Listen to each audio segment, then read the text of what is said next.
नमस्कार दोस्तों, आइए सुनते हैं कार्तिक मास के महात्म्य का तीसरा अध्याय।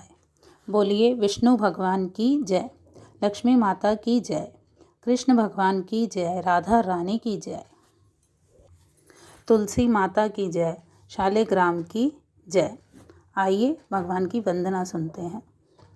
त्वमेव माता च पिता त्वमेव, त्वमेव बन्धुश्च सखा त्वमेव, त्वमेव विद्या द्रविणं त्वमेव, त्वमेव सर्वं मम देवदेवा। वासुदेवसुतं देवं कंसचाणूरमर्दनं, देवकी परमानन्दं कृष्णं वन्दे जगद्गुरुम्। श्री कृष्ण गोविंद हरे मुरारे, हे नाथ नारायण वासुदेवा। जिह्वे पिबस्वामृतमेत देवा, गोविंद दामोदर माधवेति, गोविंद दामोदर माधवेति। अर्थात हे नाथ, मेरी जिह्वा सदैव केवल आपके विभिन्न नामों कृष्ण, गोविंद, दामोदर, माधव का अमृतमय रसपान करती रहे। आइए सुनते हैं तीसरे अध्याय की कथा।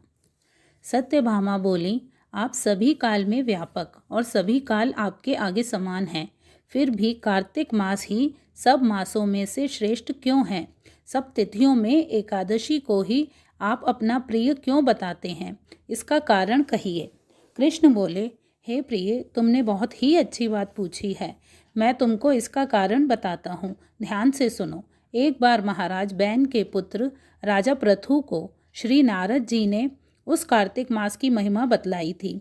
राजा पृथु के प्रश्न के उत्तर में देवर्षि नारद ने कहा, हे राजन, एक समय शंख नामक एक राक्षस बड़ा बलवान और अत्याचारी हो चुका था। उसने अपने अत्याचारों से तीनों लोकों को कंपायमान कर दिया था। उस शंखासुर ने स्वर्ग में रहने वाले देवताओं को जीतकर इंद्र आदि 10 लोकपालों के अधिकारों को छीन लिया था। उससे डरकर सभी देवता सुमेरु पर्वत की गुफाओं में कुटुंबियों के साथ बहुत दिनों तक छिपे रहे। वे सुमेरु पर्वत की गुफाओं में निश्चिंत होकर रहने लगे थे।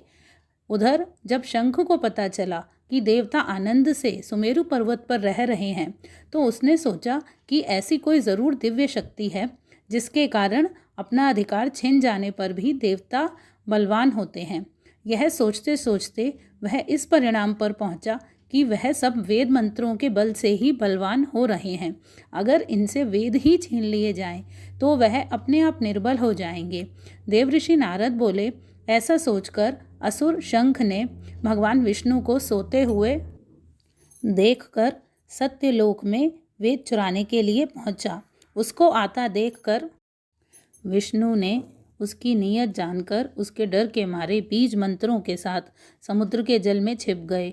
शंख भी वेद मंत्रों तथा बीज मंत्रों को ढूंढता हुआ समुद्र में प्रवेश कर गया, लेकिन ना तो उसको वेद मंत्र मिले और ना बीज मंत्र ही मिले। जब शंख समुद्र से निराश होकर वापस लौटा, तो उस समय श्री ब्रह्मा जी पूजा की सामग्री लेकर सब देवताओं के साथ भगवान विष्णु की शरण में पहुँचे और भगवान को गहरी नींद से जगाने के लिए गाने बजाने लगे और धूप गंध आदि से बार बार उनका पूजन करने लगे।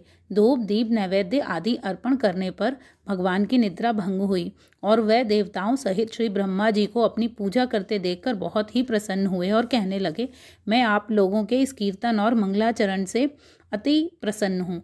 आप अपना अभीष्ट वर मांगें, मैं अवश्य प्रदान करूँगा। जो मनुष्य आश्विन शुक्ल की एकादशी से देवोत्थानी एकादशी तक ब्रह्म मुहूर्त में उठकर मेरी अर्चना करेंगे, वह तुम्हारी तरह मेरे प्रसन्न होने के कारण सुख को प्राप्त करेंगे। यह जो पाद्य, अर्घ्य, आचमन और जल आदि अनंत गुणों वाली होकर आपका कल्याण करेगी। शंख जो वेदों को चुरा आया, वो सबके सब समुद्र में ही हैं। मैं उस शंखासुर को मारकर ले आता हूँ। आज से बीज मंत्र और वेदों के साथ चारों वेद प्रतिवर्ष कार्तिक मास में जल में विश्राम किया करेंगे।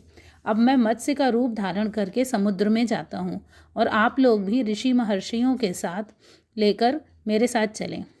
जो कार्तिक मास में रात्रि प्रहर पहले स्नान करते हैं वह निश्चय ही अक्षय फल को पाते हैं।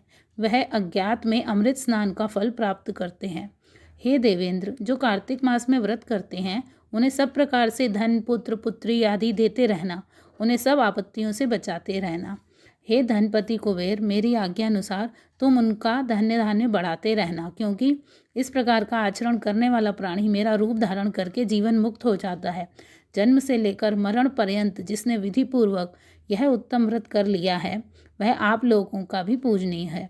आप लोगों ने मुझे कार्तिक शुक्ल एकादशी तिथि को जगाया है, इसलिए यह एकादशी मान्य है और मुझको बहुत ही प्रिय है। हे देवताओं, यह दोनों व्रत नियम पूर्वक करने से प्राणी मेरे ही समीप पहुँचते हैं। इन व्रतों को करने से जो फल मिलता है वह अन्य किसी व्रत से नहीं मिलता। इसलिए हर मनुष्य को सुखी और निरोग रहने के लिए कार्तिक महात्म्य और एकादशी कथा सुनते हुए उपयुक्त नियमों का पालन करना चाहिए। कथा समाप्त। तीसरा अध्याय समाप्त।